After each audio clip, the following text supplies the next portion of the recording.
mình sẽ hướng dẫn cho các bạn tô màu một bức tranh rất là thân thuộc đối với chúng ta, đúng không các bạn? Mình sẽ hướng dẫn các bạn tô màu một chú heo rất là đáng yêu, và mình sẽ hướng dẫn các bạn tô thêm một chú vịt nữa các bạn nhé. Và mình đã chuẩn bị hai quyển tập tô rồi. Đây sẽ là chú vịt này các bạn ơi, đây sẽ là chú vịt, và đây cũng có phần vẽ mẫu ở trên này các bạn nhé. Và bên này sẽ là chú heo con. Chú heo con rất là đáng yêu, đang cười rất là tươi, đúng không các bạn? Chúng mình sẽ vẽ phần heo màu hồng như thế này các bạn nhé. Và để hoàn thiện phần vẽ của chúng mình thì mình cũng đã chuẩn bị một bộ sáp màu thông thường mà mình thường sử dụng trong các video các bạn ạ. Và đây sẽ là bộ sáp màu Doraemon, bao gồm 24 màu, có đầy đủ tất cả các màu, pha trộn cho chúng mình tha hồ thỏa sức sáng tạo các bạn nhé. Và sẽ không để các bạn phải chờ lâu thêm nữa thì mình sẽ bắt tay vào để hoàn thiện hai bức tranh của chúng mình ngày hôm nay. Đầu tiên thì mình sẽ hoàn thành bức tranh chú heo các bạn nhé. Chú heo của chúng mình thì có đôi mắt màu xanh và chiếc miệng cười khá là tươi, nhưng mà chỉ có một màu thôi, đó là màu hồng, đúng không các bạn?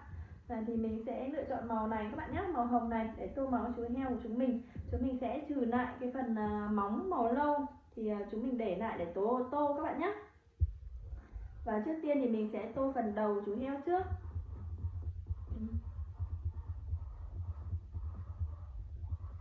Chú heo của chúng mình hôm nay rất là đáng yêu luôn, cười rất là tươi.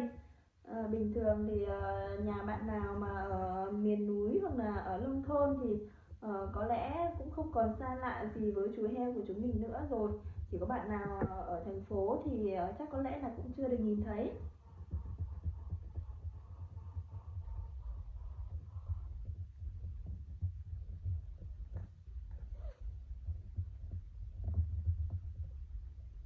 Mình sẽ vẽ viền cho phần đầu trước các bạn nhé. Mình sẽ vẽ viền trước, sau đó là mình sẽ tô bên trong. Mình sẽ vẽ lần lượt.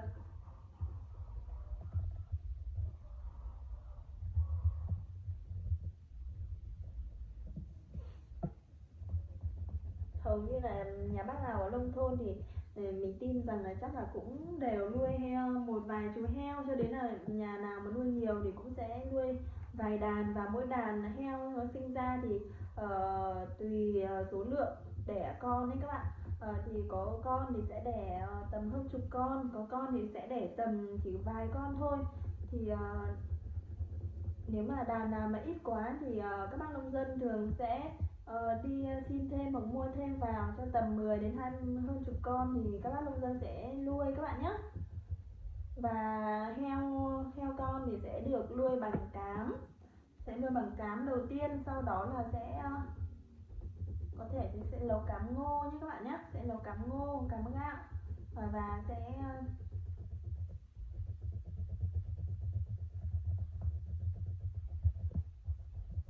chú heo thì thường ăn là khá là khỏe nhé các bạn ơi. Mình thì ở người nông thôn cho nên là mình cũng được tiếp xúc với heo khá là nhiều rồi các bạn ạ. Heo thì thường ăn khá là khỏe, không phải giống như mèo nhé các bạn nhé. Mèo ăn rất ít, mèo chỉ ăn một chút thôi, nhưng mà heo thì ăn rất là khỏe.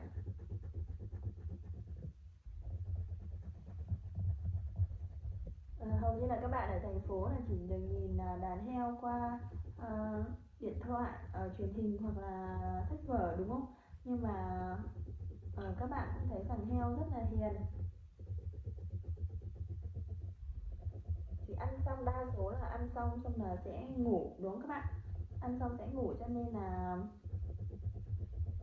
và hầu như là Tết năm nào thì mọi người, các em bé cũng đều nuôi một con heo bằng sứ, hình con heo, hình chú heo, là để tượng trưng cho nuôi con heo cho thật mập, đúng không các bạn? Đó.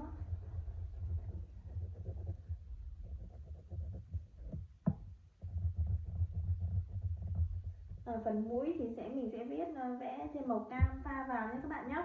Phần mũi thì chúng mình sẽ pha thêm màu cam, và chúng mình sẽ tô kỹ một chút các bạn nhé. Cái màu sáp thường này thì tô nó khá là sạch, nhưng mà nó có một nhược điểm là nó hơi mờ, cho nên chúng mình cần tô đi tô lại một chút để cho cái màu nó đều hơn.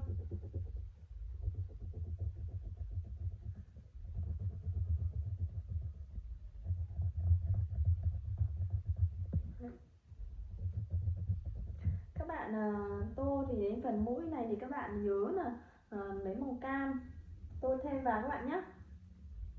Lấy màu cam vẽ thêm vào.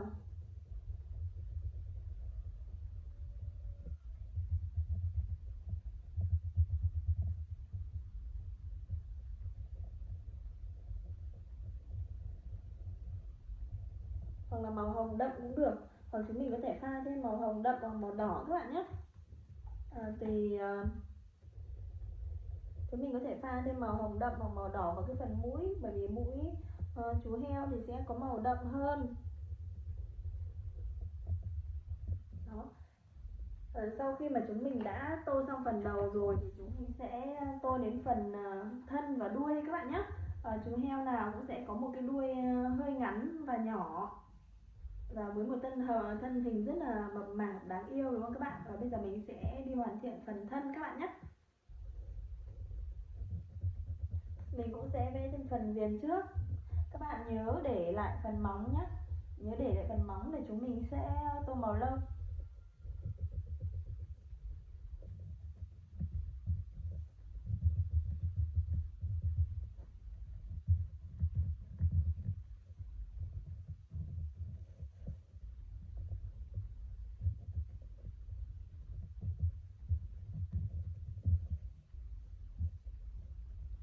Mình sẽ tô cái đuôi trước, bởi vì cái đuôi nó khá là nhỏ ấy, nên là tô nhanh, nên là mình sẽ tô trước. Đó, mình đã hoàn thiện phần đuôi rồi. Rất là dễ đúng không các bạn? Tô con heo rất là dễ, bởi vì là không có nhiều cái chi tiết quá nhỏ ấy. Một chú heo thì thường cả thân hình sẽ màu hồng này. Nếu mà các bạn mà muốn tô con heo mà các bạn không thích màu hồng thì cũng sẽ có những con heo mà màu đốm, ví dụ như con lợn này hình như là lợn bột thì phải, thì sẽ là màu hồng hết các bạn nhé. Còn có những chú heo mà sẽ có màu trắng này, hoặc là màu lốm đốm trắng đen giống như là bò sữa ấy các bạn, thì các bạn có thể phối những cái màu như vậy nha các bạn nhé. Nhưng tuyệt đối là các bạn sẽ không tô màu vàng này, màu đỏ này, màu xanh lá này, xanh nước biển này, những cái màu đấy là không phải là heo nhé các bạn nhé. Và màu đen các bạn hoàn toàn có thể sử dụng thêm màu đen để vẽ chú heo của mình. Thì đấy là những cái màu mà mình đã liệt kê dành cho các giống heo khác nhau các bạn nhé. Và bây giờ thì mình sẽ tiến hành đi tô phần thân của chú heo. Các bạn hãy tô từ từ và nhớ là phải đều tay để cho những nét vẽ của mình nó không bị chỗ. Đây các bạn có thể tô theo hình tròn cũng được, tô vòng theo hình tròn hoặc là theo hình dài, hình ngang đều được các bạn nhé. Miễn làm sao mà cái hình của mình ấy nó không nó phải đều và nó không bị lốm đốm nhé các bạn nhé. Chúng mình hãy vẽ tô một lần, xong là một lát nữa chúng mình sẽ có thể tô lại lần nữa, bởi vì cái màu này nó khá là nhạt đấy.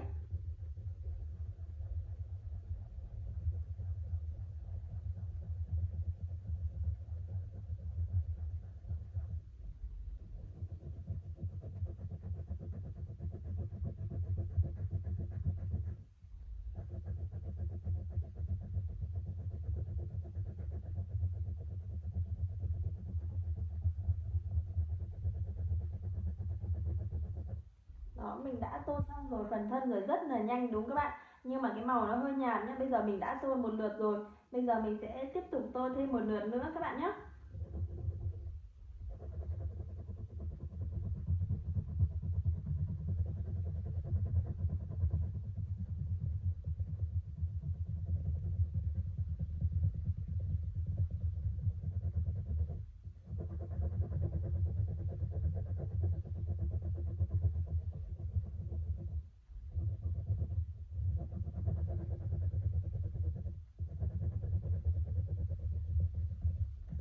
Mình sẽ tô thêm một lượt nữa. Các bạn nhớ là chú heo của mình rất là đáng yêu đúng các bạn. Thì các bạn nhớ tô đậm màu này. Thường chú heo nào cũng rất là ngoan, thường ăn no xong rồi sẽ nằm ngủ, sau đó là đi vòng vòng một chút, xong là đến giờ thì ăn thì nếu mà chưa được ăn thì các chú heo sẽ kêu rất là to các bạn nhé. Và đa phần là các chú heo sẽ ăn cám nấu, hoặc là ăn cũng có thể là ăn rau nhé các bạn nhé, ăn rau lang hoặc là nhai những cái đồ nhiều khi các bạn ấy sẽ nhai cả những cái đồ cứng nữa như gỗ, nghĩa là các bạn ấy sẽ gặm nhai. Còn hầu như là đa phần là heo khá là ngoan các bạn nhé. Các bác nông dân thì thường nuôi heo nhưng mà cũng vẫn phải tiêm phòng, bởi vì nuôi loài động vật nào cũng sẽ có những cái bệnh, đúng không các bạn? Đó, chú heo của mình đã sắp hoàn thiện rồi các bạn ơi, nhìn khá là xinh nhá các bạn nhé. Bây giờ chúng mình tô hết một lượt, thêm một lượt nữa để cho cái màu hồng nó sẽ đều và nó sẽ đáng yêu hơn các bạn nhé. Nó sẽ hoàn thiện hơn. Bức tranh này sẽ rất đặc biệt và ý nghĩa dành cho các bạn mà sinh tuổi Hợi các bạn nhé. Sẽ dành cho tất cả các bạn mà sinh tuổi Hợi. Bạn nào mà muốn trên bức tranh này thì các bạn có thể tìm vẽ, hoặc là các bạn có thể inbox cho mình hoặc là comment xuống dưới phần video. Mình sẽ tặng cho các bạn bức tranh này nhé. Bức tranh một chú heo rất là đáng yêu đúng không các bạn?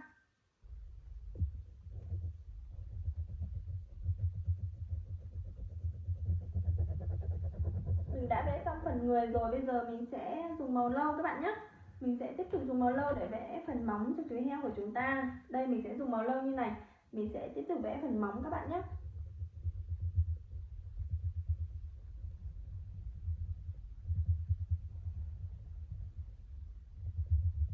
Móng heo thì thường có màu nâu hoặc là màu đen các bạn nhé. Các bạn có thể sử dụng màu đen hoặc nâu để vẽ cho móng heo của chúng mình. Đó. Phần móng này khá là cứng đấy các bạn ạ. Bạn nào mà chưa được tiếp xúc với heo thì các bạn có thể xem qua TV nhé các bạn nhé. Hoặc là kênh YouTube thì có rất là nhiều những cái kênh thông tin đưa hình các chú heo lên để chúng mình có thể xem trực tiếp.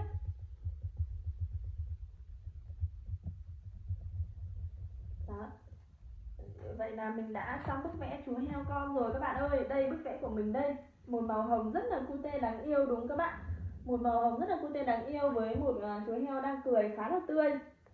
Đó, chiếc móng màu lâu này các bạn ơi, chiếc móng này cứng lắm. Chiếc móng này có thể đi ở nền bê tông rất là cứng luôn. Bây giờ thì mình đã vẽ xong hình chú heo rồi, mình sẽ chuyển qua phần vẽ chú vịt các bạn nhé. Nếu như mà các bạn mà yêu thích chú vịt thì các bạn hãy cùng với mình để hoàn thiện bức tranh chú vịt này các bạn nhé. Chú vịt này thì cũng sẽ có phần vẽ mẫu ở trên này, và bây giờ thì mình sẽ bắt tay vào để hoàn thiện bức tranh nhé. Đầu tiên thì mình sẽ vẽ chiếc mỏ cho chú vịt đi các bạn ơi. Chú vịt thì thường có chiếc mỏ khá là to đúng không các bạn? Thì mình sẽ sử dụng màu vàng này. Mình sẽ sử dụng màu vàng các bạn nhé. Cái màu của mình ấy, mình tô mấy lần nên là nó hơi bị tròn cái đầu rồi, cho nên là các bạn mình tô hơi chậm. Các bạn mà tô nhanh thì các bạn đợi mình nhé các bạn nhé. Đây là cái màu vàng này, cái mỏ của nó sẽ có màu vàng các bạn nhé. Mình sẽ tô màu vàng thì mình sẽ tô cái phần viền trước. Chú vịt này thì cũng khá là đáng yêu. Hầu như bức tranh nào vẽ các chú động vật thì cũng đều có nụ cười rất là tươi đúng không các bạn? Nhưng mà thực ra là ở ngoài thì chú vịt cũng rất là hiền các bạn nhé.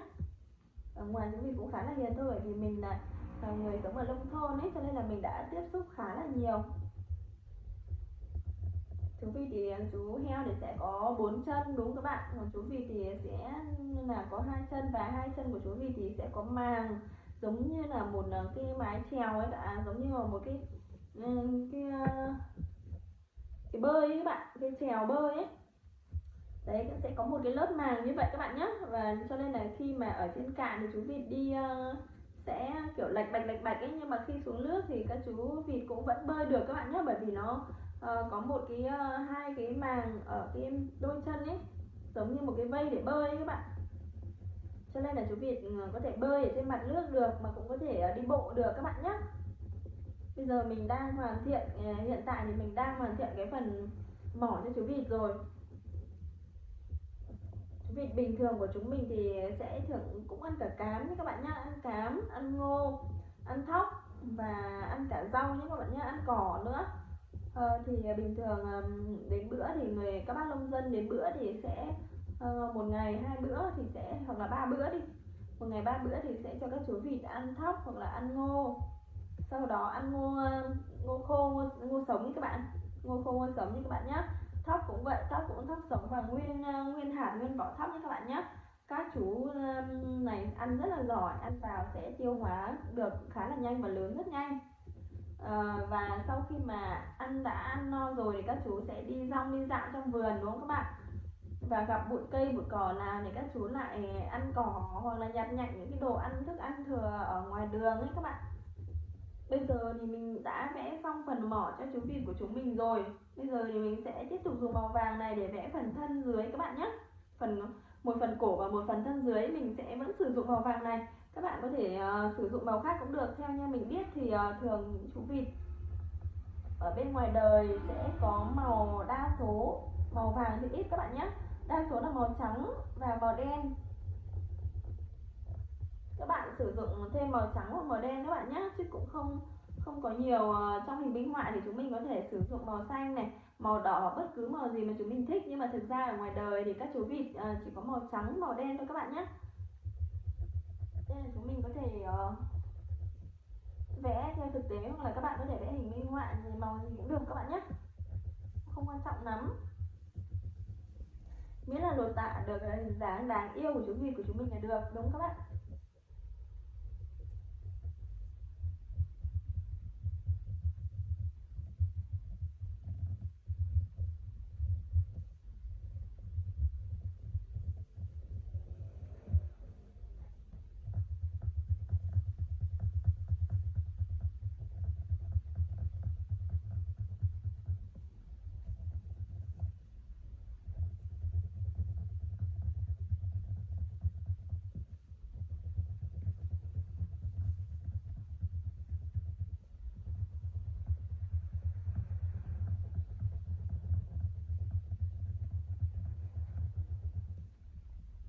Mình đã sắp xong phần thân dưới rồi các bạn ơi. Chú vịt của chúng mình cánh sẽ có màu trắng, thân sẽ có màu vàng. Nhưng mà nếu mà chúng mình thích thì chúng mình có thể biến tấu nhé các bạn nhé. Trong video này thì mình sẽ thử biến tấu chú vịt của chúng mình có màu cánh, bởi vì là cái thân của nó hơi vàng đậm đấy các bạn, nên là mình sẽ chọn màu vàng ra để vẽ phần cánh, để cho cái chú vịt của mình sẽ hài hòa hơn các bạn nhé. Cho nên là chúng mình có thể vẽ theo mẫu, hoặc chúng mình có thể tự biến tấu được chú vịt của chúng mình thật là đáng yêu. Bây giờ thì mình đã vẽ xong phần thân dưới rồi, có một vài chỗ là chưa để đều lắm, thì lát nữa thì mình sẽ cùng các bạn đi chỉnh sửa lại các bạn nhé. Bây giờ thì mình sẽ tiếp tục vẽ phần cánh. Thì mình như cũng đã nói, thì mình để hài hòa hơn với chú vịt của mình thì chúng mình sẽ lựa chọn màu da này để vẽ phần cánh các bạn nhé.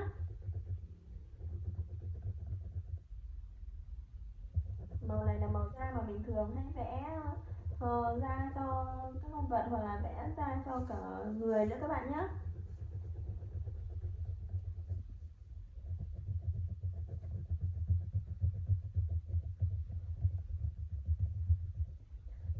Và vịt thì sẽ là loài động vật đẻ trứng các bạn nhé. Hầu như là bạn nào đến tuổi lớn lên thì mình nghĩ rằng cũng sẽ ít nhất đã từng được ăn trứng vịt rồi, đúng không các bạn? Đã từng được ăn trứng vịt rồi, cho nên là và sau khi mà ví dụ nếu mà chúng ta không ăn trứng thì các chú vịt sẽ mang trứng đi ấp. Chúng ta sẽ mang trứng đi ấp cho chú vịt ấp lên, và sau tầm ít ngày ấp trứng thì những quả trứng sẽ lở ra những con vịt con nhé các bạn nhé.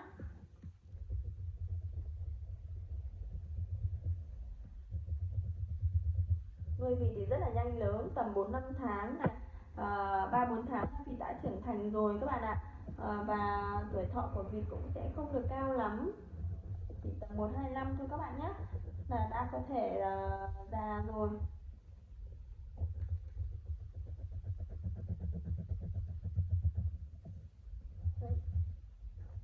Mình đang tô cái phần cánh thứ hai các bạn nhé. Chúng mình tô thì nhớ là tô đều màu, thì lát nữa chúng mình sẽ đỡ phải sửa lại. Còn nếu không đều màu thì lát nữa kiểm tra lại thì chúng mình vẫn sẽ phải sửa lại thêm một lần nữa các bạn nhé.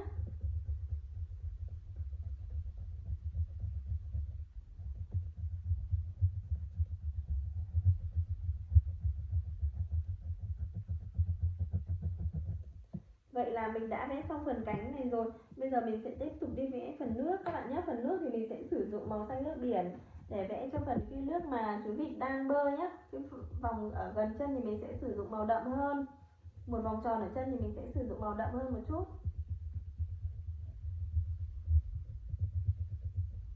Sau khi mà đã vẽ được một vòng đậm ở dưới mà phần chân của vịt thì mình sẽ sử dụng màu xanh nước biển này để tô cái phần nước mà chú vịt đang bơi lội các bạn nhé. Đấy, dù mặt nước có sâu cỡ nào đúng không các bạn, thì các chú vịt của chúng mình vẫn nổi được, bởi vì là đã có bộ cánh rất là to và có thể làm phao cho chú vịt đúng không các bạn, và có phần chân như là màng lưới để bơi ấy, thì chú vịt sẽ không bao giờ sợ chìm nhé các bạn nhé.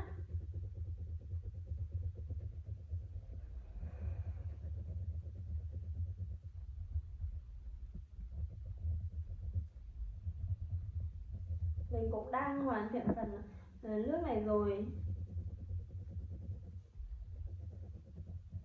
Các bạn nhớ tô đều màu này, đều tay, và không không được tô chỗ đậm chỗ nhạt đấy các bạn nhé.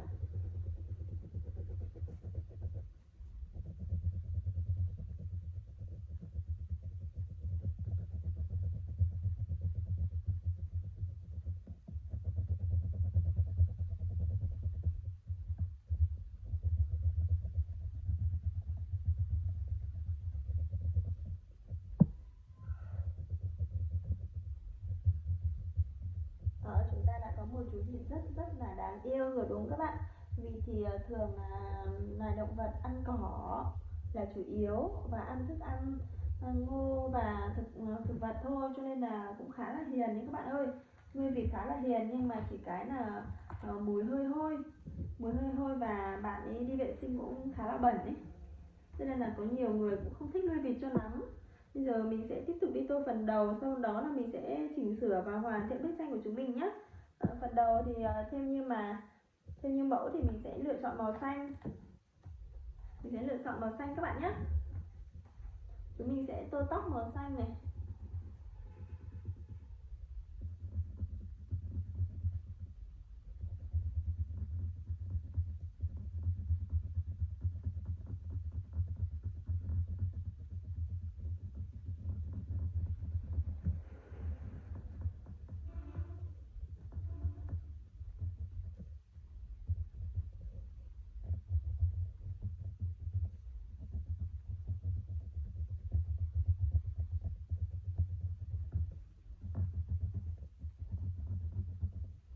Đó, chúng mình sẽ vẽ viền trước, sau đó chúng mình sẽ tô bên trong.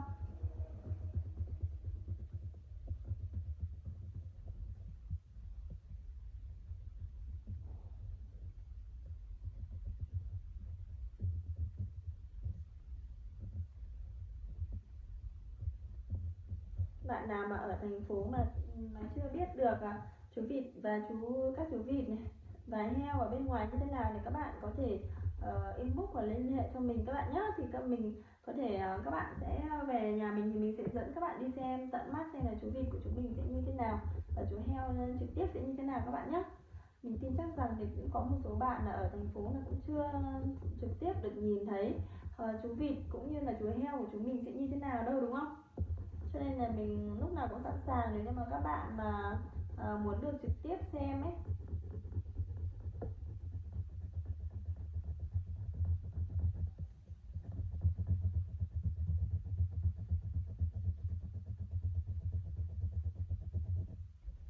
Bức tranh của chúng mình rất là đáng yêu và đã sắp hoàn thiện rồi các bạn ơi, chỉ còn một chút nữa thôi, và bây giờ mình sẽ tiếp tục tô phần còn lại để hoàn thiện bức tranh đáng yêu này nhé.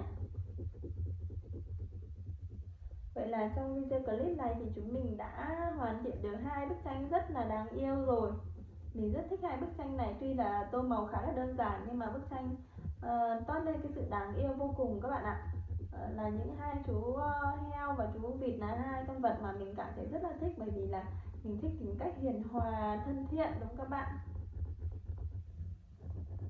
và an toàn nữa, không bao giờ tấn công gọi là con người, cho nên là mình rất là thích.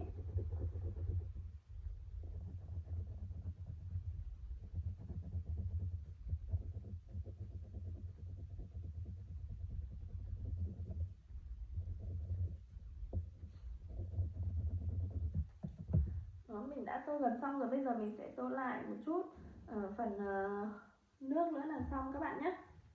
Ở phần nước thì vừa nãy mình tô chưa được đều cho lắm, mình sẽ lấy màu xanh nước biển này tô lại phần nước một tí các bạn nhé.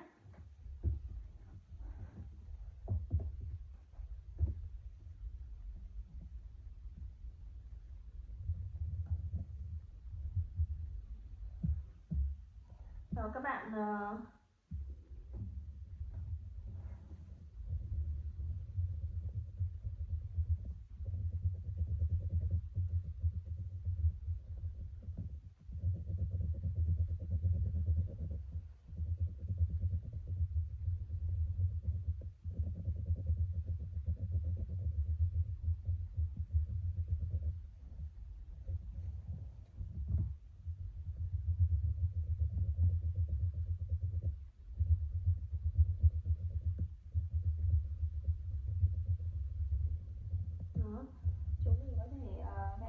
tô để thật đều tay và không để cái phần trắng trắng lại nhé các bạn nhé.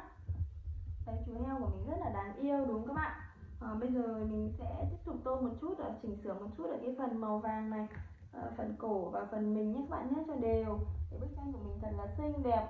Thì các bạn có thể khi mà các bạn đã tô đẹp rồi thì chúng mình có thể hoàn toàn mang đi tặng cho người thân bạn bè những bức tranh thật là đáng yêu đúng không các bạn. Tặng cho những em nhỏ những bức tranh này thì mình tin chắc rằng các em bé sẽ rất là thích, và các bạn có thể treo ở trong phần bàn học hoặc là ở trong phòng các bạn nhé. Đó, phần bức tranh đáng yêu này.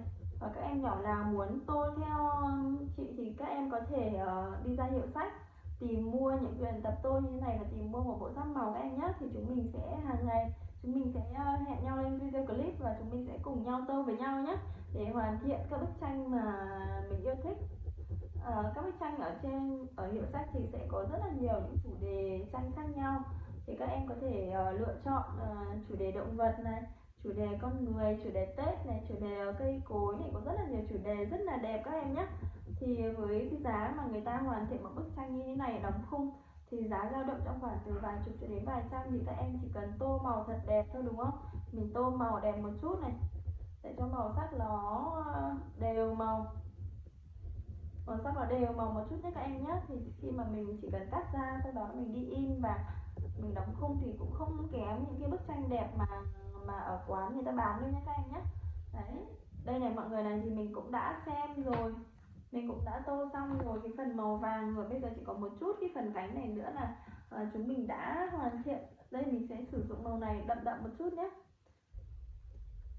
Hoặc là các bạn có thể sử dụng màu vàng này cũng được nhé các bạn nhé.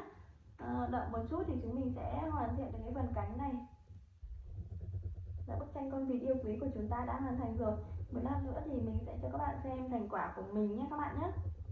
Một chú vịt có đầu màu xanh lá cây đúng không các bạn, và thân màu vàng. Chú vịt này chỉ là chú vịt minh họa thôi nhé các bạn nhé, bởi vì ở ngoài đời thì chú vịt sẽ không có cái đầu màu xanh đâu các bạn ơi, bởi vì là chỉ là hình minh họa mình tô theo mẫu thôi, cho nên là mình đã biến tấu một chút ở phần cánh rồi, nhưng mà phần đầu thì mình vẫn tô theo mẫu các bạn nhé. Ở ngoài đời thì chú vịt của chúng mình sẽ chỉ có màu trắng thôi hoặc màu đen thôi các bạn ạ. Theo như mình thấy thì chỉ có hai màu đấy thôi, cho nên là các bạn có thể tô theo bên ngoài hoặc tô theo hình minh họa cũng đều được. Miễn làm sao mà chú vịt của chúng mình khi lên hình sẽ thật là đáng yêu các bạn nhé. Bây giờ thì mình đã chỉnh sửa gần xong phần này rồi.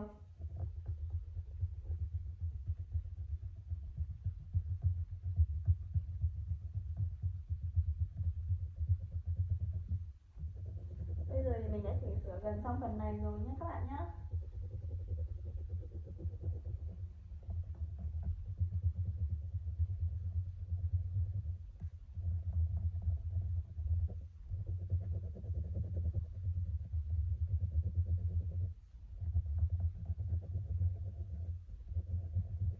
Đó, mình đã gần xong phần này rồi. Bây giờ mình sẽ tiếp tục sửa lốt phần cánh này một chút này. Mình sẽ tô cho màu đậm hơn một chút này, đều màu hơn một chút, sau đó là chúng mình đã xong rồi. Vậy là ngày hôm nay chúng mình đã hoàn thiện hai bức tranh khá là xinh đẹp rồi các bạn ơi. Mình sẽ xem lại một chút ở phần chú heo đáng yêu các bạn nhé. Phần này thì mình đã hoàn thiện rất là đẹp rồi. Bây giờ mình sẽ xem chú heo của chúng mình nào. Mình sẽ chỉnh sửa một chút nữa các bạn nhé. Mình sẽ lại sử dụng màu hồng này để chỉnh sửa một chút này, tô cho thật đều màu, thật đậm màu.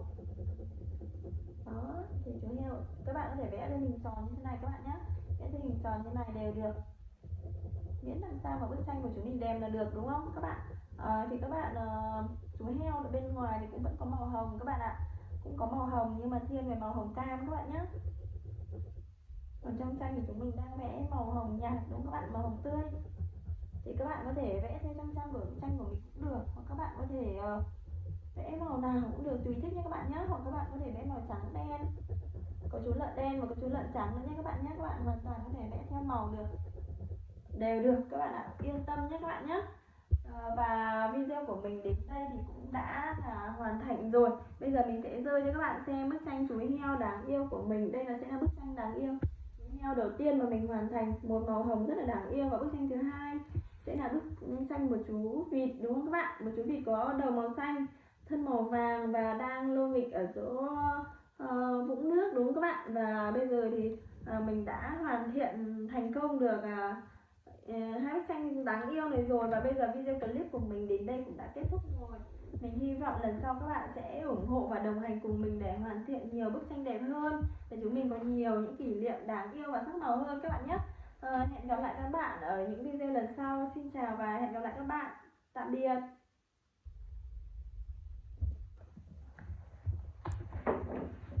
Thì hôm nay trong video ngày hôm nay thì mình sẽ hướng dẫn cho các bạn tô màu một hình công chúa và đang vui đùa bên hoàng tử của mình các bạn nhé. Và mình đã chuẩn bị một tập tô này rồi các bạn ơi. Thì cái hình của mình nó hơi bị loang ấy, bởi vì là hôm trước mình tô màu sáp dầu và mình chưa để khô, sau đó là mình đã đóng lại như thế này, và bây giờ mở ra thì nó hơi bị loang màu này một chút, nhưng mà không sao đúng không các bạn. Chúng mình sẽ cùng hoàn thiện cái bức vẽ của ngày hôm nay, và chúng mình sẽ tô đè lên trên này để che những cái phần bị loang nhé các bạn nhé. Và nhớ là các bạn tô màu sáp dầu thì các bạn lên để khô và các bạn hãy đóng vở vào các bạn nhé. Để hoàn thiện bức tranh công chúa hoàng tử của chúng mình thì mình cũng đã chuẩn bị một bộ sáp màu như thế này các bạn ạ. Mình sẽ không sử dụng sáp dầu nữa, mà mình sẽ sử dụng bộ sáp bình thường thôi. Và bộ sáp này cũng sẽ bao gồm 24 màu, có rất là nhiều màu đã pha trộn cho chúng mình thỏa sức vẽ nhé các bạn nhé. Và nếu các bạn mà muốn sở hữu được cái bộ này thì các bạn cứ ra hiệu sách hỏi mua bộ sáp màu Doraemon, thì mình nghĩ là ở hiệu sách nào cũng sẽ có thôi. Bây giờ thì mình sẽ không để các bạn phải chờ lâu nữa, và chúng mình sẽ bắt tay cùng nhau đi hoàn thiện bức tranh này các bạn nhé. Đầu tiên thì mình nghĩ rằng mình sẽ tô hoàng tử đi các bạn ơi, bởi vì hoàng tử sẽ đơn giản hơn là công chúa của chúng mình đúng không? Mình sẽ sử dụng màu nâu để vẽ mái tóc cho hoàng tử của chúng mình nhé.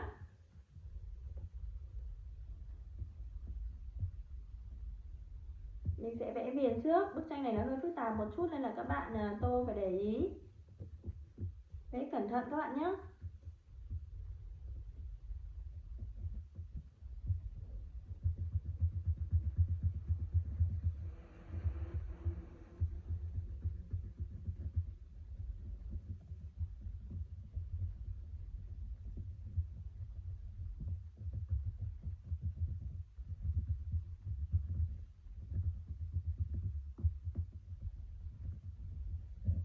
Vậy là mình cũng đã hoàn thiện phần tóc cho hoàng tử của chúng mình rồi. Bây giờ thì mình sẽ tiếp tục ở phần trên này. Quyển tập tô thì cũng đã có mẫu này các bạn nhé. Các bạn có thể hoàn toàn tô theo mẫu này được nhé. Ok nhé.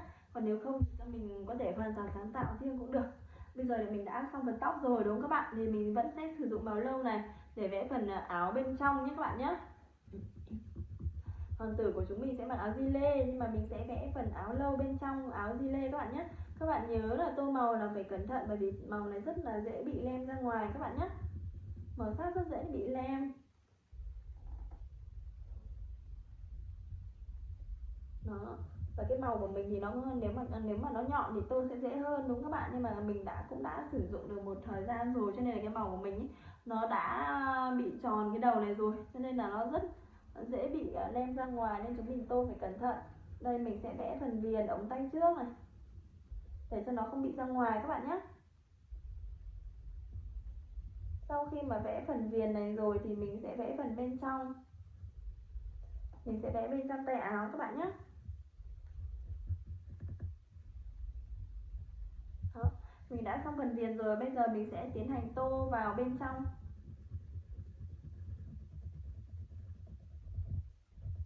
Bức tranh rất là đẹp các bạn ơi. Chắc hẳn là mình nghĩ rằng là từ nhỏ đến lớn ai cũng rất là thích nghe những câu chuyện về công chúa hoàng tử đúng không các bạn. Và mình tin rằng là câu chuyện nào thì cũng sẽ có những cái kết thật là đẹp, để công chúa và hoàng tử sẽ hạnh phúc bên nhau. Và cũng có rất nhiều người thì mình nghĩ rằng cũng sẽ mơ rằng là bản thân sẽ gặp được hoàng tử trong mơ của mình đúng không ạ. Và bây giờ thì mình cũng đã tô phần áo bên trong rồi, sẽ còn một phần tay bên này nữa chúng mình tô lót nhá. Bây giờ xong phần áo bên trong rồi thì mình sẽ tiến hành mình tô phần áo xanh bên ngoài, áo di lê bên ngoài. Thì bên ngoài sẽ có hai cái cúc màu vàng đúng không các bạn, sẽ có hai cúc màu vàng, thì chúng mình phải sử dụng màu vàng rồi. Chúng mình sử dụng màu vàng để vẽ hai cái cúc áo nhé các bạn nhé. Và chúng mình sẽ sử dụng luôn màu vàng để vẽ phần đai bụng cho hoàng tử. Bức tranh của mình nó bị lem màu ấy, cho nên là mình sẽ tô đậm để che lên nhé các bạn nhé. Và bây giờ mình cũng đã xong phần đai rồi. phần cổ áo thì mình sẽ lựa chọn màu xanh nhạt.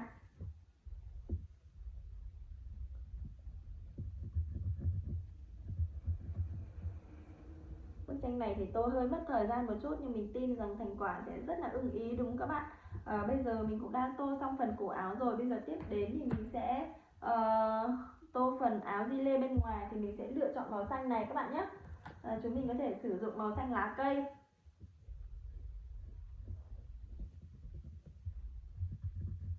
Hoàng tử của chúng mình nhìn rất là đẹp trai đúng không các bạn? Có một chiếc mũi rất là cao, làn da trắng hồng đúng không các bạn? Mái tóc màu lâu với một vóc dáng rất là cao ráo. Nhưng hoàng tử thì chỉ dành cho công chúa thôi đúng không các bạn? Bây giờ thì mình cũng đã tô gần xong phần áo bên ngoài rồi, chỉ còn một chút nữa thôi là mình sẽ tô xong phần áo bên ngoài các bạn nhé.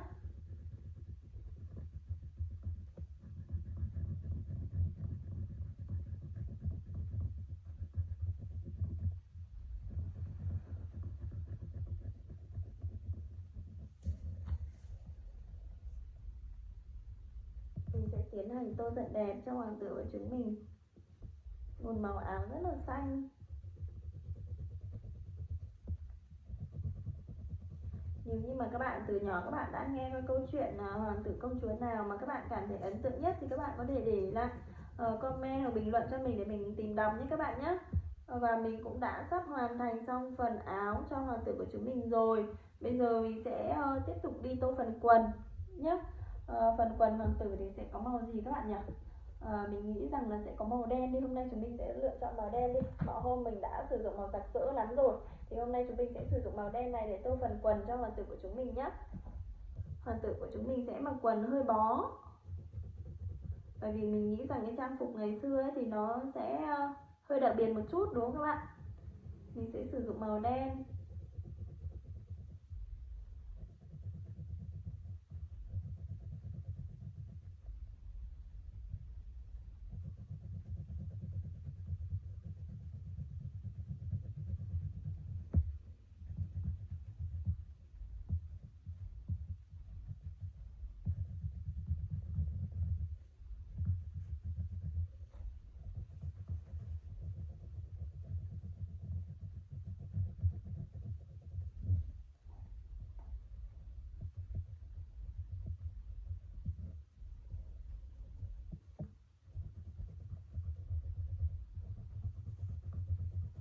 Mình đã tô xong phần ống quần thứ hai rồi, và mình cũng đã chuẩn bị xong rồi các bạn nhé. Không biết là các bạn đã tô được đến đâu rồi nhỉ? Hoặc là các bạn mà chưa mua được quyển tập tô này thì các bạn hãy ra ngay hiệu sách tìm mua quyển tập tô công chúa hoàng tử các bạn nhé. Chúng mình sẽ tô những bức tranh công chúa hoàng tử thật là đẹp, sau đó là chúng mình sẽ dán lên bàn học và chúng mình sẽ để ngắm các bạn nhé. Bây giờ thì mình cũng đã hoàn thiện xong phần quần rồi. Phần quần thì mình tô chưa được đẹp cho lắm nên một lát nữa thì mình sẽ chỉnh sửa lại. Bây giờ mình sẽ tiếp tục lấy màu lâu. Màu lâu đâu nhỉ? Ở đây rồi. Màu lâu mình sẽ tô phần giày cho hoàng tử các bạn nhé.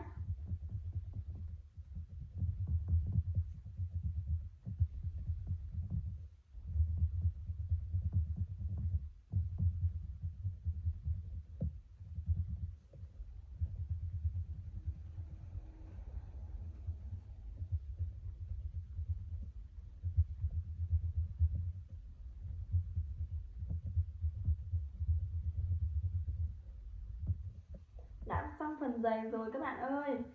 Bây giờ thì mình cũng đã sắp hoàn thiện phần tô màu cho hoàng tử của chúng mình rồi. Bây giờ chỉ còn màu da thôi là mình sẽ hoàn thiện nốt. Thì màu da thì mình sẽ lựa chọn màu chúng mình có thể sử dụng màu hồng nhạt.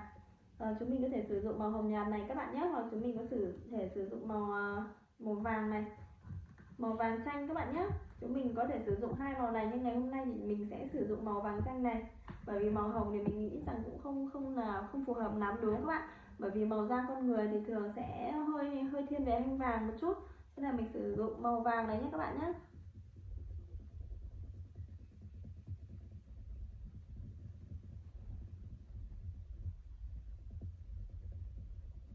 Màu da thì chúng mình chỉ cần tô nhạt thôi là được, không cần phải tô quá đậm đúng không các bạn?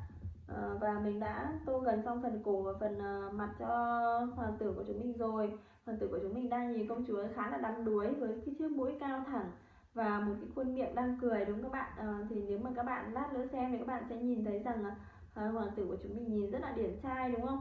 Bây giờ thì mình sẽ tô tiếp tục vẽ phần da tay nhé các bạn nhé. Phần da tay thì mình cũng vẫn vẽ màu vàng chanh này các bạn nhé. Vậy là mình đã hoàn thiện xong phần tô màu cho hoàng tử của chúng mình rồi. Bây giờ mình sẽ tiếp tục hoàn thiện phần cho công chúa xinh đẹp nhé các bạn nhé. Công chúa của chúng mình ngày hôm nay thì sẽ mặc một chiếc váy đỏ rất là đẹp các bạn ơi. Nhìn một chiếc váy nhưng mà có cái phần bồng ở dưới khá là đẹp nhé các bạn nhé. Và cái váy này thì mình đảm bảo rằng cho đến bao nhiêu năm sau thì cũng sẽ không lỗi mốt đâu, đúng không các bạn? Bây giờ mình sẽ lựa chọn màu vàng. Mình sẽ lựa chọn màu vàng này để tô phần tóc các bạn nhé. Công chúa thì thường là có mái tóc màu vàng, đúng không các bạn? Không phải mái tóc màu đen đâu, mà sẽ có mái tóc màu vàng như cước. Và mình sẽ rất là bồng bềnh luôn, cho nên là mình sẽ tô thật cẩn thận để mái tóc công chúa nhìn như là một suối nước màu vàng ấy, đúng không các bạn? Rất là đẹp luôn. Công chúa có mái tóc mà nhìn rất là thích luôn. Mình nghĩ rằng sau đợt này thì mình cũng sẽ đi nhuộm vàng để xem là mái tóc của mình liệu có được đẹp như công chúa không các bạn nhỉ? Chúng mình sẽ đi nhuộm màu vàng. Nhưng mà các bạn nên nhớ là những bạn nào mà trên mình nghĩ rằng là trên 18 tuổi, khi nào mà các bạn học xong thì các bạn nên nhuộm sẽ tốt hơn các bạn nhé. Còn khi mà chúng mình còn đang đi học thì chúng mình chỉ lên để tóc màu đen thôi, những cái màu tối màu ấy, để chúng mình có thể đi học được nghiêm túc nha các bạn nhé. Nếu không thì mình nghĩ rằng khi mà chúng mình nhuộm màu đi học thì có lẽ mình sẽ bị cô giáo phạt, đúng không? Và bây giờ thì mình đã nhuộm xong màu, mình đã tô xong màu vàng cho mái tóc bồng bềnh của công chúa đáng yêu rồi. Bây giờ mình sẽ tô lại một chút nữa để cho đều, thật là đều màu các bạn nhé.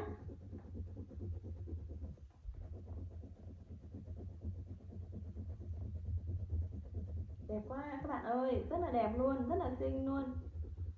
Mái tóc quá xinh luôn.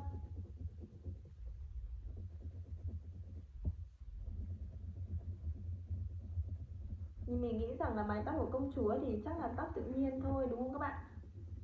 Nên tự nhiên đã có màu vàng rồi, chắc là công chúa kiểu ở bên nước ngoài các bạn, nên là sẽ có mái tóc màu vàng óng ả, đúng không các bạn? Chúng mình ở Việt Nam thì sẽ có mái tóc màu đen. Mình đã tô xong rồi các bạn ơi. Bây giờ thì tiếp tục mình sẽ đi tô phần khuôn mặt cho cô bé và cô cho công chúa, và phần màu da các bạn nhé. Mình vẫn sử dụng màu vàng chanh giống màu của hoàng tử để tô, để cho hoàng tử và công chúa của chúng mình sẽ có màu da giống nhau. Mình sẽ sử dụng màu vàng này các bạn nhé. Phần mắt thì chúng mình sẽ tô phần môi thì chúng mình sử dụng phần môi trước đi. Chúng mình sẽ tô một chút màu đỏ đi các bạn nhé. Phần môi chỉ có một chút thôi, bây giờ tô khá nhanh, các bạn cẩn thận nó bị lên màu nhé, thì môi mỏng lại thành môi dày các bạn ơi. Đến bây giờ mình đã tô xong phần môi rồi nhé các bạn nhé. Mình sẽ tiếp tục tô đến phần da.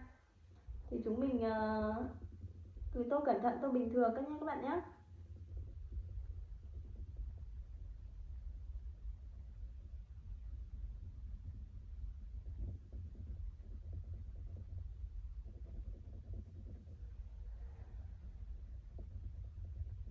Đó, mình đã xong khuôn mặt cho công chúa của chúng ta rồi. Bây giờ sẽ đến phần tay. Phần tay thì mình sẽ tô tiếp màu giống với màu khuôn mặt nhé các bạn nhé. Đấy. Và đã xong phần tay rồi thì mình sẽ tiếp tục vẽ đến phần chân.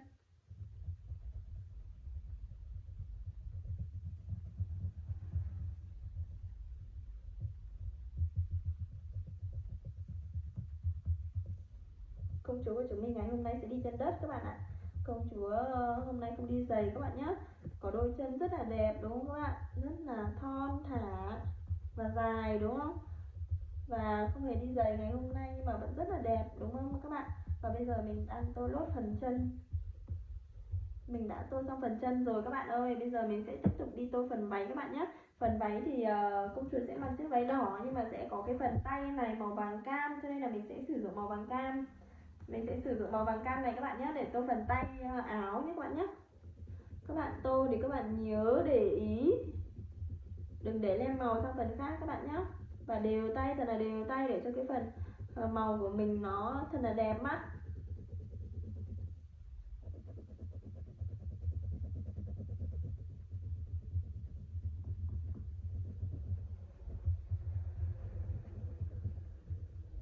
Ok, vậy là mình đã xong rồi. Bây giờ mình sẽ tiếp tục chọn màu đỏ để vẽ phần váy nhé các bạn nhé. Mình rất là hào hứng khi mà chuyển sang vẽ cái phần váy đỏ này bởi vì rất là đẹp luôn các bạn ơi. Và một lát nữa thì mình sẽ chỉnh sửa lại làm sao cho bức tranh của chúng mình hoàn hảo nhất có thể nhé. Bây giờ mình sẽ tiếp tục đi vẽ trước đã, mình sẽ vẽ một lượt thôi. Sau đó là một lát nữa thì mình sẽ tô lại các bạn nhé. Đấy, rất là đẹp luôn.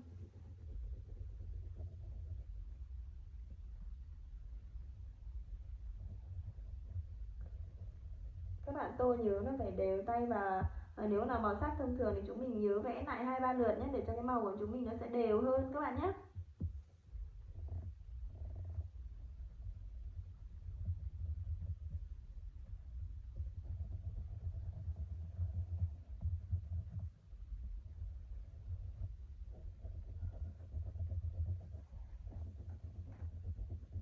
Mình sẽ tô trước một lượt trước, sau đó là chúng mình sẽ đi chỉnh sửa lại. Một lượt trước thì nó chưa được đều màu đấy các bạn, nó sẽ vẫn có phần trắng trắng ấy. Nhưng mà mình nghĩ rằng là mình sẽ chỉnh sửa lại để cho thật là đẹp. Cho công chúa của chúng hoàng tử của chúng mình hôm nay rất là xinh luôn, rất là xứng đôi, cho nên là mình sẽ tô thật đẹp cho các bạn xem. Nếu bạn nào mà cũng yêu thích công chúa hoàng tử như mình thì các bạn có thể tìm mua các quyển tập vẽ này ở hiệu sách các bạn nhé. Thì các bạn tìm mua về và mỗi khi mà các bạn muốn lên video để tô vẽ công chúa hoàng tử thì các bạn chỉ cần comment cho mình thì mình sẽ tô màu cùng các bạn. Mình đã quên mất một bên tay chưa tô màu rồi các bạn ơi. Mình đã quên mất một bên tay là mình chưa tô màu nhé. Mình sẽ sử dụng màu vàng chanh. Ngón tay rất là thon dài, rất là đẹp các bạn ạ. Bây giờ thì mình sẽ chỉnh sửa lại phần màu của váy nhé các bạn nhé. Bởi vì là cái màu váy này mình tô nó bị nhạt quá, đây là cho các bạn xem là mình mới chỉ tô một lượt thôi, cho nên nó vẫn còn những cái màu trắng và màu đỏ xen kẽ nhau đúng không các bạn. Bây giờ mình sẽ tiến hành đi tô lại thêm 2-3 lượt nữa để cho cái màu của chúng mình sẽ đẹp hơn nhé các bạn nhé.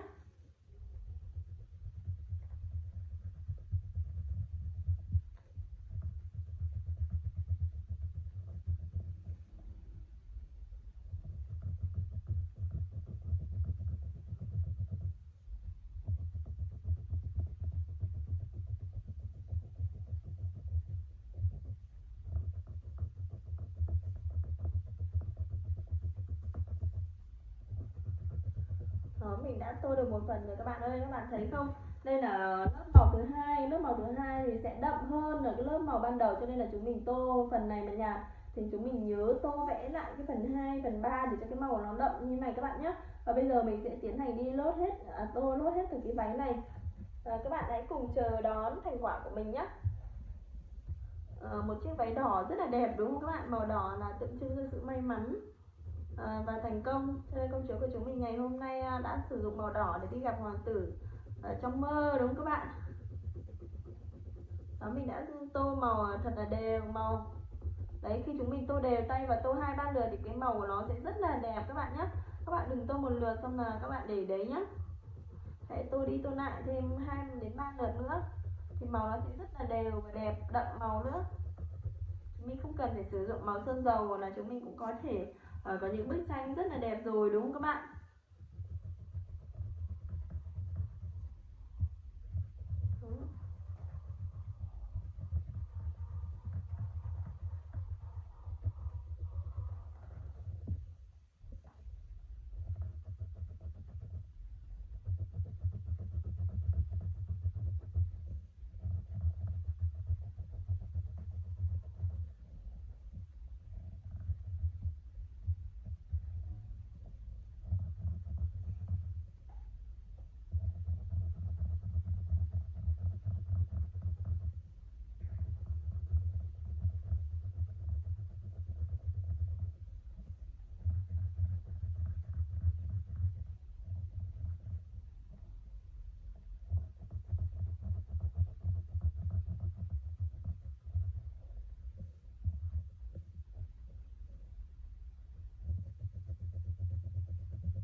Rất là đẹp rồi các bạn ơi, đã xong phần váy dưới rồi.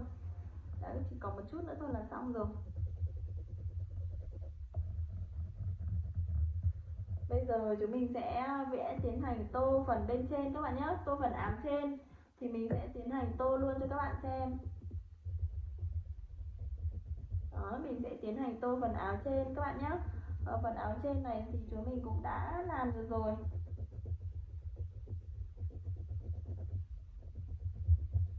Ok, vậy là đã xong phần váy cho công chúa của chúng mình rồi. Bây giờ mình sẽ lấy màu đen đúng không các bạn, để mình tô lại phần quần này một chút này. Phần quần này thì mình tô của hoàng tử chưa được đẹp lắm ấy, thì mình sẽ tô lại các bạn nhé. Các bạn hãy cùng đợi mình nhé.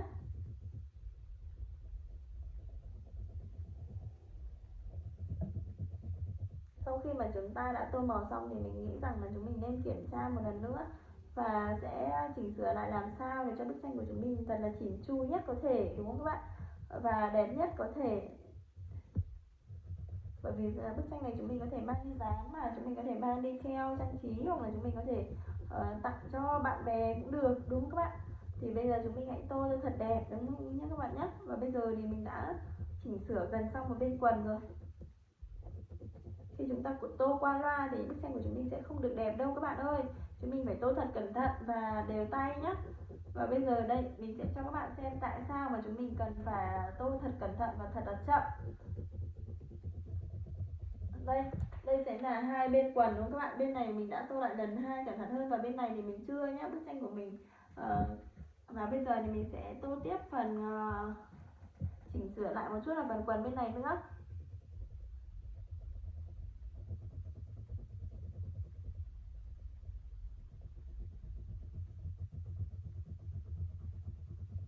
Đó, chúng mình có thể tô cả một video được có một bức tranh thôi, nhưng mà chúng mình phải tô thật đẹp đúng không các bạn.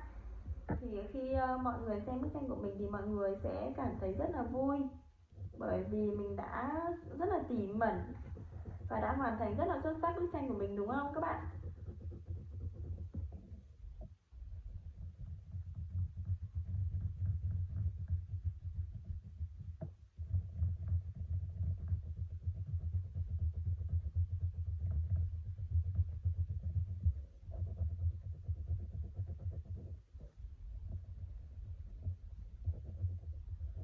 Vậy là phần quần mình đã chỉnh sửa xong rồi, nó hơi bị lem một chút thôi. Bây giờ mình sẽ chỉnh sửa nốt phần tay áo, phần tóc nhé các bạn nhé. Phần tóc và tay áo của hoàng tử nó cũng chưa được đều và chưa được đậm ấy, chưa được đậm màu ấy. Cho nên là mình sẽ tiến hành đi tô các bạn nhé. Mình sẽ tiến hành đi chỉnh sửa và một lát nữa thì các bạn sẽ thấy được sự khác biệt. Đây mình sẽ tô cho các bạn xem và các bạn sẽ so sánh sự khác biệt các bạn nhé. Nên là chúng mình tô màu thì chúng mình nhớ tô màu sắc thì phải tô lại 2-3 lần thì cái màu của chúng mình nó sẽ đều màu hơn. Đây, cái phần ống tay này thì cái phần trên này thì mình đã tô đậm hơn rồi, còn cái phần dưới này thì nó vẫn còn hơi trắng trắng nhé các bạn nhé. Thì mình sẽ tiến hành đi tô làm sao để cho nó thật là đều màu. Đó, các bạn có nhìn nhà mình để này, các bạn có nhìn thấy hình vẽ của mình không nhở? Nhưng mà mình để như này thì kiểu là mình mới tô được đấy các bạn. Đây là mình đang tô cho đậm màu lên một chút này. Đó, phần ống tay đã đẹp dần lên rồi đấy. Bây giờ mình sẽ vẽ lót.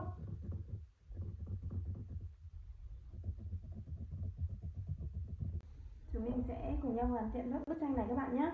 Bây giờ mình sẽ dùng màu lâu để vẽ đốt cánh tay này cho thật đậm màu, để cho công chúa hoàng tử của chúng mình sẽ thật là xinh đẹp, đúng không các bạn. Hoàng tử của chúng mình hôm nay có bộ cánh rất là trẻ, đúng không các bạn ơi. Và cái màu tóc thì mình cũng chưa được ưng lắm, cho nên là mình sẽ tô lại một chút các bạn nhé. Màu cổ áo và màu tóc nữa, cho nên là mình sẽ tô lại một chút. Các bạn nhớ tô đều tay và thật là đều màu các bạn nhé. Đậm màu một chút thì hình vẽ của chúng mình sẽ đẹp hơn. Bây giờ mình sẽ sử dụng màu xanh này để mình tô lại một chút ở phần áo để cho nó đều.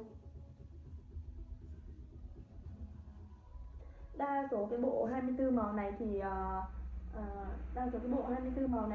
người ta cũng đã pha cho mình một số màu rồi, và chúng mình chỉ việc chọn lựa xem màu là hợp để chúng mình tô thôi. Nếu mà chúng mình chưa biết màu là hợp thì chúng mình có thể sử dụng một tờ giấy ở bên ngoài như thế này.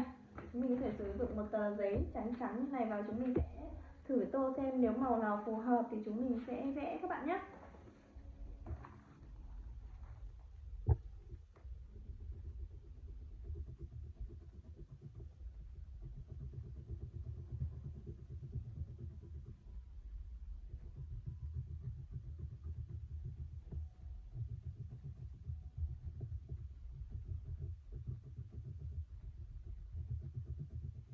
Đó, rất là xinh đẹp rồi các bạn, đúng không các bạn?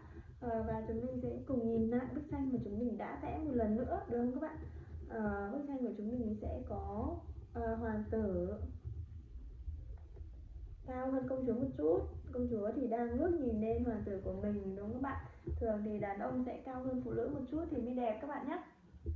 Bây giờ mình xem là bức tranh của mình còn chỗ nào mà chưa ưng ý thì chúng mình sẽ tiến hành đi tô tiếp để hoàn thiện cho thật là đẹp. Và nếu như bạn nào mà thích bức tranh hoàng tử công chúa này thì các bạn có thể comment cho mình, và các bạn có thể gửi tin nhắn cho mình nhé, mình sẽ tặng cho các bạn.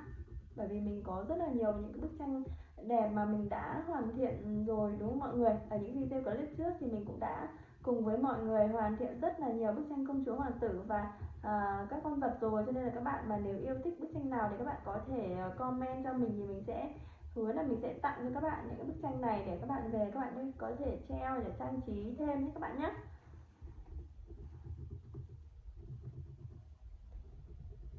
Đó, chúng mình sẽ đi chỉnh sửa một chút ở phần váy này. Phần váy này có chỗ nó chưa được, vẫn còn hơi trắng ấy các bạn.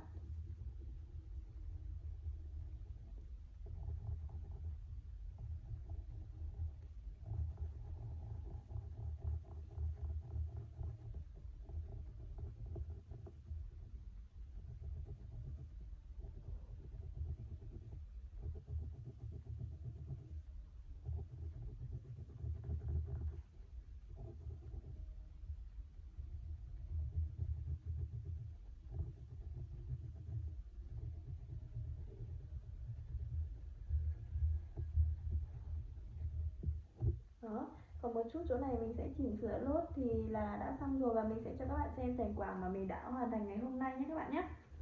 Còn một chút nữa thôi, các bạn hãy cùng đợi mình nhé.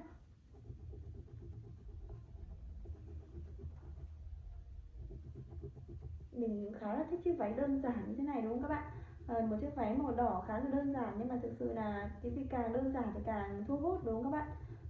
Váy vóc thì chúng mình cũng không nên là rườm rà quá, lè xè quá thì sẽ khiến tổng thể chúng mình trở nên rườm rà hơn, cho nên là các bạn lưu ý chọn những bộ cánh mà đơn giản một chút, miễn làm sao mà hợp với cơ thể của chúng mình, đúng không? Thì sẽ tôn lên cái vóc dáng yêu kiều của chúng mình. Cho nên các bạn muốn mua được một bộ cánh đẹp thì các bạn có thể dẫn theo bạn bè hoặc người thân đi chọn đồ cho mình, thì sẽ có được những cái bộ đồ ưng ý. Và công chúa của chúng mình ngày hôm nay thì mình thấy cái bộ này khá là đẹp đấy các bạn ạ. Một bộ váy đỏ xòe bên dưới rất là đẹp và phối với cánh tay màu cam, tạo điểm nhấn cho chiếc váy khá là ưng ý rồi, đúng không các bạn? Mình sẽ tô một chút ở chỗ này nữa thôi là xong rồi, chỉ còn một chút nữa thôi nhé các bạn nhé. Ở cái phần cánh tay thì mình cho thêm một chút màu cam này đi, bởi vì màu của nó hơi giống màu tóc ấy, cho nên là mình sẽ chỉnh sửa một chút. Chúng mình sẽ tiến hành pha màu, mình sẽ pha một chút màu cam vào cái phần cánh tay này để cho cái phần cánh tay nó sẽ đậm màu hơn, tạo điểm nhấn cho chiếc váy xinh đẹp các bạn nhé.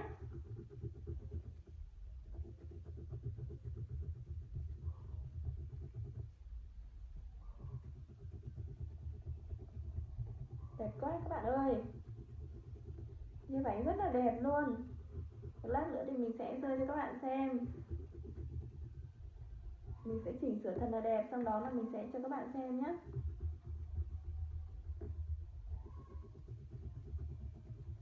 Màu sáp màu tô cũng rất là đẹp, đúng không các bạn? Chúng mình hoàn toàn có thể sử dụng màu sáp để tô cho bức tranh của chúng mình thật là đẹp. Đó, gần xong rồi. Chỉ còn một chút ở phần cánh tay này nữa thôi là bức tranh của chúng mình rất là hoàn thiện rồi. Các bạn lưu ý cẩn thận sẽ bị lem màu sang phần khác các bạn nhé.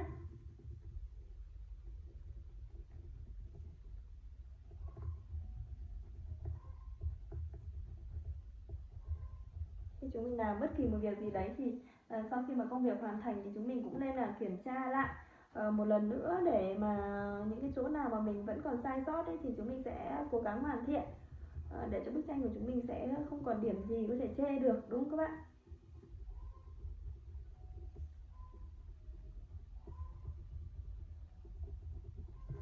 Đó, và bây giờ thì mình cũng đã xong rồi các bạn ơi. Bây giờ mình sẽ cho các bạn xem nhá. Bức tranh này là bức tranh công chúa hoàng tử mà mình đã tiến hành tô, mặc dù là cái phần này của mình đã bị lem từ cái bức tranh này sang, nhưng mà mình vẫn cố gắng để dùng màu để che hết đi những cái phần bị lem màu, đúng không các bạn? Và bây giờ công chúa của chúng mình đã có một mái tóc vàng khá là bồng bềnh, với chiếc váy đỏ và cộng thêm phần tay màu vàng cam, đúng không các bạn? Các bạn có nhìn rõ không ạ? Các bạn, nếu mà các bạn nhìn rõ thì các bạn cũng thấy rằng công hoàng tử của mình đã cao hơn công chúa và rất là điển trai, đúng không các bạn? Với phần tà áo ghi lên nhìn sang trọng. Mình nghĩ rằng đây là bộ đồ hoàng gia thôi, bởi vì người nông dân thì ít khi có những cái bộ đồ như này, đúng không các bạn? Với chiếc quần màu đen. Và bây giờ thì mình cũng đã hoàn thiện xong bức tranh này rồi. Nếu như mà các bạn thấy ưng ý hoặc là vẫn chưa ưng ý về cái chỗ nào thì các bạn có thể comment xuống phía dưới cho mình nhé, mình sẽ tiếp thu và sửa đổi. Bây giờ thì thời lượng video của chúng mình cũng đã kết thúc rồi. Mình mong rằng là những video lần sau các bạn sẽ có thể góp ý thêm cho mình, hoặc là các bạn có thể thích điều gì các bạn có thể comment xuống phía dưới, chúng mình sẽ cùng nhau đồng hành để cùng tô lên những bức tranh thật là đẹp cho cuộc sống này các bạn nhé. Bây giờ thì xin chào và hẹn gặp lại các bạn ở những video lần sau. Xin chào.